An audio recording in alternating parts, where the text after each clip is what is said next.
Reading ನಿಮಗೆ ಅನ್ವಯಿಸಿದರೆ ಅಥವಾ ರೆಸೊನೇಟ್ ಆದರೆ ಎಟ್ ಲಾಸ್ಟ್ ನಿಮ್ಗೆ ಇಷ್ಟ ಆದರೆ ಮಾತ್ರ ತೊಗೊಳ್ಳಿ, ಇಲ್ಲಾಂದರೆ ಬಿಟ್ಬಿಡಿ. ಇದು ಒಂದು ಜನರಲ್ ರೀಡಿಂಗ್ ಮಾತ್ರ ಆಗಿರುತ್ತೆ. ನಿಮ್ಮ ಚಾರ್ಟ್ಸ್ನ ಮತ್ತು ಚಾರ್ಟ್ನ ನೋಡಿದಾಗ ಕಾರ್ಡ್ಸಲ್ಲಿ ನನಗೆ ಫಸ್ಟ್ ಕಾರ್ಡ್ 4 ಆಫ್ ಪೆಂಟಿಕಲ್ಸ್ ಬಂದಿದೆ. ಕರೇಜಿಯಸ್ ಅಂತ ಹೇಳ್ತೀವಿ, ತುಂಬ ಕರೇಜಿಯಸ್ ಆಗಿ ಈ ಮಂತಲ್ಲಿ ನೀವು ಇರ್ತೀರಾ, ತುಂಬ ಬೋಲ್ಡ್ ಆಗಿರ್ತೀರಾ, ಹೈ ಟೈಮ್ ಅಂತ ಹೇಳುತ್ತೆ. ಇನ್ ಕೇಸ್ ಸೆಕೆಂಡ್ ಕಾರ್ಡ್ ನನಗೆ ಫೂಲ್ ಕಾರ್ಡ್ ಬಂದಿದೆ. ನಾವು ಫಸ್ಟ್ ಕಾರ್ಡ್ ಮತ್ತು ಸೆಕೆಂಡ್ ಕಾರ್ಡ್ನ ಟ್ಯಾಲಿ ಮಾಡಿ ನೋಡಿದರೆ 4 ಆಫ್ ಪೆಂಟಿಕಲ್ಸ್ ಮತ್ತು ಫೂಲ್ ಕಾರ್ಡ್ನ ನಾನು ನೋಡಿದರೆ ಏನು ಅಂದರೆ ಏನು ಹೇಳ್ತೀವಿ, ಈ ಆನ್ಲೈನ್ ಪ್ಲ್ಯಾಟ್ಫಾರ್ಮ್ಸ್, ಸೋಷಿಯಲ್ ಮೀಡಿಯಾ ಅಂತ ಹೇಳ್ತೀವಿ ನೋಡಿ. ಸೊ ಅಲ್ಲಿ ನೀವೇನಾದರೂ ಬಿಸ್ನೆಸ್ ಮಾಡಿದರೆ ಆನ್ಲೈನಲ್ಲಿ, ಮೇ ಬಿ ನಿಮ್ಮದು ಯೂಟ್ಯೂಬ್ ಚಾನಲ್ಲೇ ಇದ್ದರೆ ಅಥವಾ ನೀವು ಆ್ಯಪ್ ಡೆವಲಪ್ಮೆಂಟ್ ಆ ಥರ ವರ್ಕ್ ಮಾಡ್ತಾ ಇದ್ದರೆ ಅಲ್ಲಿ ಸಕ್ಸಸ್ನ ಹೇಳುತ್ತೆ. ಅಲ್ಲಿ ನಿಮ್ಮ ವರ್ಕ್ ಬಗ್ಗೆ ನಾನು ಹೇಳೋದಾದರೆ ಇಲ್ಯೂಷನ್ಸ್ ಅಂತ ಹೇಳ್ತೀವಿ. ಯಾವಾಗ ರಾಹು ಇರ್ತಾನೆ ನೋಡಿ, ಅಲ್ಲಿ ತುಂಬ ಕೇರ್ಫುಲ್ಲಾಗಿ ನೀವು ಇರಬೇಕು. ಯಾವುದನ್ನು ನೀವು ನಂಬಿರ್ತೀರಿ ಕೊನೆಗೆ ಅದು ಸುಳ್ಳು ಅಂತ ಅನಿಸುತ್ತೆ, ಯಾವುದು ಸುಳ್ಳು ಅಂತ ಅಂದ್ಕೊಂಡಿರ್ತೀರೋ ಅದು ನಿಜ ಅಂತ ಅನಿಸುತ್ತೆ. ತುಂಬ ಕೇರ್ಫುಲ್ಲಾಗಿರ್ಬೇಕು. ಇನ್ ಕೇಸ್ ಲವ್ ಲೈಫಲ್ಲಿ ಆಗಿದ್ದರೂ ಅಷ್ಟೇ, ಇನ್ ಕೆರಿಯರ್, ಬಿಸ್ನೆಸ್, ಎನಿ ಥಿಂಗ್ ಅಂತ ಹೇಳ್ತೀನಿ ನಾನು.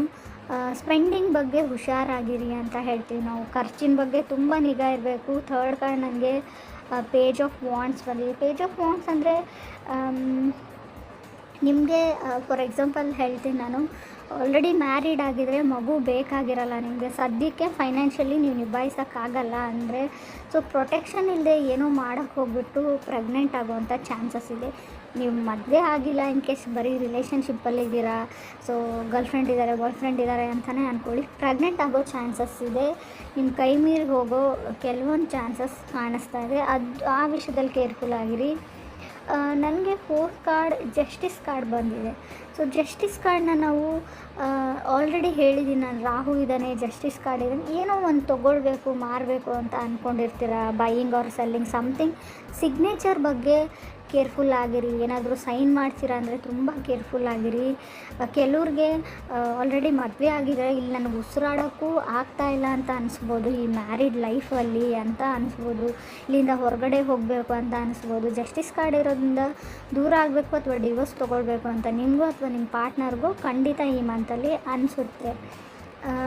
ಕೆಲವರು ಹೈಯರ್ ಸ್ಟಡೀಸ್ಗೆ ಹೋಗ್ಬೋದು, ಫರ್ದರ್ ಸ್ಟಡೀಸಿಗೆ ಹೋಗ್ಬೋದು ಅಂತ ಕೂಡ ಹೇಳುತ್ತೆ.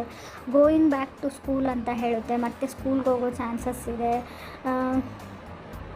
ಶಾರ್ಟ್ ಸೆಲ್ಲಿಂಗ್ ಅಂತ ಹೇಳ್ತೀವಿ, ಏನಾದರೂ ಬಿಸ್ನೆಸ್ ಮಾಡ್ತಾಯಿದ್ರೆ ತುಂಬ ಬೇಗ ನೀವು ಮಾರೋ ಐಟಮ್ಸ್ ಮುಗ್ದೋಗ್ಬೋದು ಅಂತ ಕೂಡ ಹೇಳುತ್ತೆ ಕಾರ್ಡು.